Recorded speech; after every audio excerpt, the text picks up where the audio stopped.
Now invite Minister Samuda to give us an update on the partial return to the classroom.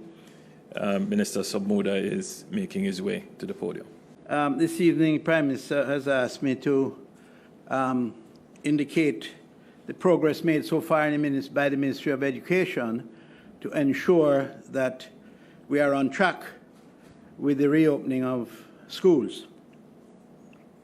Before starting, I just want to indicate, however, so that we'll have a good, clear understanding of the scope of what we're dealing with.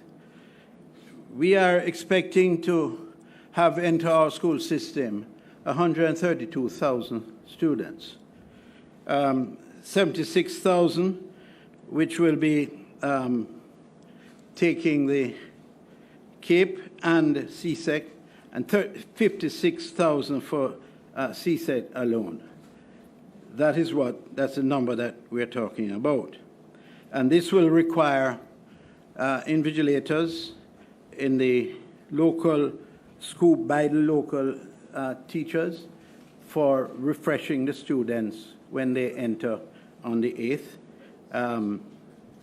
But I want to move quickly to exactly indicate some dates for you so that those who get a little bit confused, as I do, with the various dates that we have to contend with. On June the 6th, the CSEC students will return to school. June the 8th. On June the 26th, we will announce the students who have been placed in schools, which would normally come through the PEP. On July the 3rd, the CSEC refresher program that we have put in place will end. On July the 13th, the CSEC exams will start. That will include CAPE and the CSEC from the 27th. As we had announced earlier, it has been brought forward through a process of collaboration with our colleagues in the Caribbean and the leadership of the Overseas Examination Commission. And it was felt that our desire to have these exams out of the way, certainly for Jamaica before independence, we arrived at a date of July the 13th. On July the 31st, CAPE will end, only CAPE. And by August the 4th, the CSEC will end. September 7th, all classes will start in the new school year for those students who were not involved in taking of these exams. 3 weeks of September, the results of the CAPE will be published. 3 weeks into September, we will publish the results of the examination. And September the 30th, up to September the 30th, from the time we enter with the normal cohort until September the 30th, we will be engaging a refresher and assessment program so that we'll be able to tell exactly at what stage the students are, having gone through sheer trauma over the last few months. It is very important that we reiterate what was said before. I said it here 3 weeks ago, 3 press conferences ago, but a question was asked to the Prime Minister about assessment at the end of the period before they go to school. There will be no assessment or no marks, no exams taken locally this year. What will happen is that the students will go to school, and at that time we will use the first part of September, we'll use the month of September, to do a thorough assessment of the state of the readiness of each student. A number of trained guidance counselors and so on will assess the students, and where students are found to be incapable really of going on to another level. And in some cases, parents might get a little concerned about the progress of their children. we will have a program to hold discussions, to dialogue with the parents, explain the situation to the parents, solicit the support of the parents, and make the recommendations that will be satisfactory for all concerned. There was an issue about private schools and the financing of private schools. And obviously, where you have a situation where they have been badly affected, their flows are down, and they serve a very essential part of our educational program. They are our partners, and we help them in many ways, but not directly in terms of financing. What the Permanent Secretary and her team have come up with is, I think, a very good scheme, where we will need additional space to be consistent with the regulations as stipulated by the Prime Minister in terms of distancing of each style to the other. And we have identified areas within the school system that we do have some space that will be available.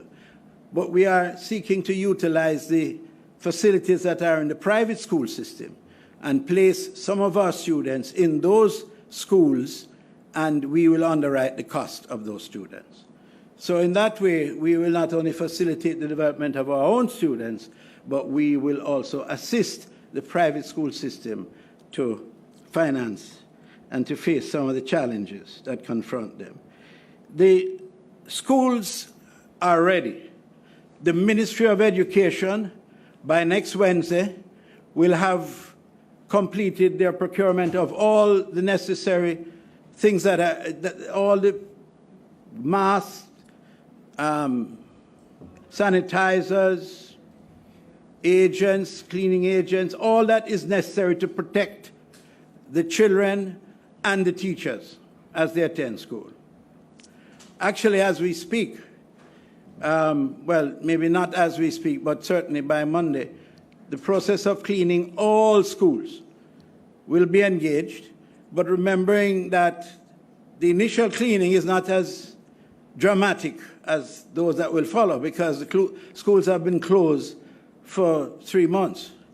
So we will be engaging that, getting schools ready, all sanitation ready, all leaking roofs, and all the things that would cause any delay going forward are going to be ready and will be ready on time for the opening in September.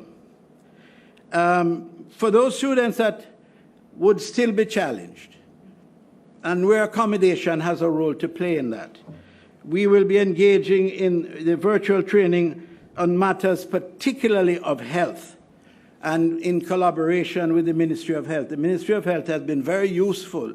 They're so preoccupied with COVID, but they have found the time to be engaged with the Ministry of Education in a very fulsome, and we are all very appreciative. And I want to take the opportunity, Prime Minister.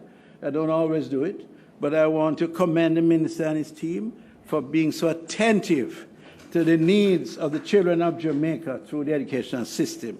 I want to put that on the record, and I know that the Permanent Secretary and her staff, the CEO and so on, will support me on that. We have been engaged in a process of dialogue where participation of board chairmen, principals, and proprietors of various schools and others have been engaged in a process of orientation and sensitization. And this will continue. One was held on the 29th, and it will continue until June the 2nd to include deans of discipline and others, and guidance counselors, school nurses and others. Students and teachers with comorbidities and special needs will not be required to come to school at this time. We are ensuring that they don't come to school, and so that there will be maximum in the protection mechanisms that we put in place. Teachers who may suffer from the same ailment will not have to come certainly at this round of invigilation and so on, and assessment. And we will find replacements for them. And I'm sure it has been discussed, and they understand that we will find alternatives to deal with their particular concern. And we are very happy that up to now, we have not had any fear and trepidation of teachers who have to go into the classroom and see to the conducting of the examinations that we are going to undertake, that are going to be undertaken. And we are very satisfied that based on the preparations that have been undertaken by the ministry, the staff that we have working on that they will be sufficiently satisfied to eagerly await the entry of school and participate fully in the program that has been laid out by that. So, Prime Minister, the only thing that I have to mention now is there are certain students that are challenged by getting from far distances to school. And the transport system is one that we are looking at, and we are prepared to support all the children who are on path. We wish we could support them in a more fulsome way. Perhaps the Minister of Finance, who is here, might lend a helping hand. But unfortunately, look on his face, it's not very encouraging. So we will nonetheless do our best to accommodate the children getting to school. And the Minister of Transport is very eager to assist, and we're working on a mechanism to achieve that. I'm asking for an explanation for Jamaica agreeing to bring up the CSEC and Cape dates from July 29 to July 13, given that the end of July dates were seen as important to allow our disadvantaged students who did not have adequate access to online teaching and learning and access to the internet more time to prepare. Given that reality, the announcement that Jamaica wanted to get the exams over before independence surely couldn't be an adequate reason. So I'm asking for the real reason. The Ministry of Education runs a collaborative establishment. It consults and it collaborates with our partners. And who are our partners? Our partners are all the Caribbean countries with the respective ministers and their respective cohort of teachers at all levels. Having reviewed the situation and based on the progress being made in Jamaica through the health services, the tremendous effort of the Minister of Health and his team, we are satisfied that the risk anticipated at the time that it was proposed is no longer as intense, and therefore it made way for us to be able to participate as they have chosen to in this examination. We have to collaborate with our educational partners. That is where we draw our strength as a region, and taking all factors into consideration. And also, what you might not be aware of is that the curriculum at the time that we closed schools had almost been completed, only leaving about 2 weeks.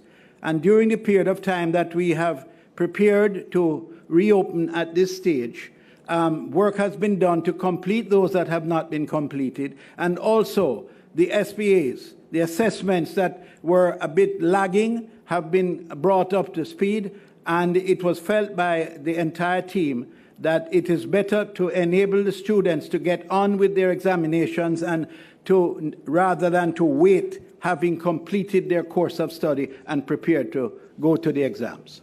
What about students as partners, Mr. Samuda? Because the National Secondary Students' Council had said they were not consulted and they did not agree with the who? The National Secondary Students' Council. Oh, yes. Well, we are driven by a principle that once placed in a position to lead, you must lead from the top. You must lead from participating at those who are particularly involved in setting policy and discharging policy set down by the government of Jamaica. We cannot lead. You could never imagine us arriving at a conclusion as to when to engage students in an examination by being guided by hundreds, and I suspect if you take it to its full extreme, over 100,000 students.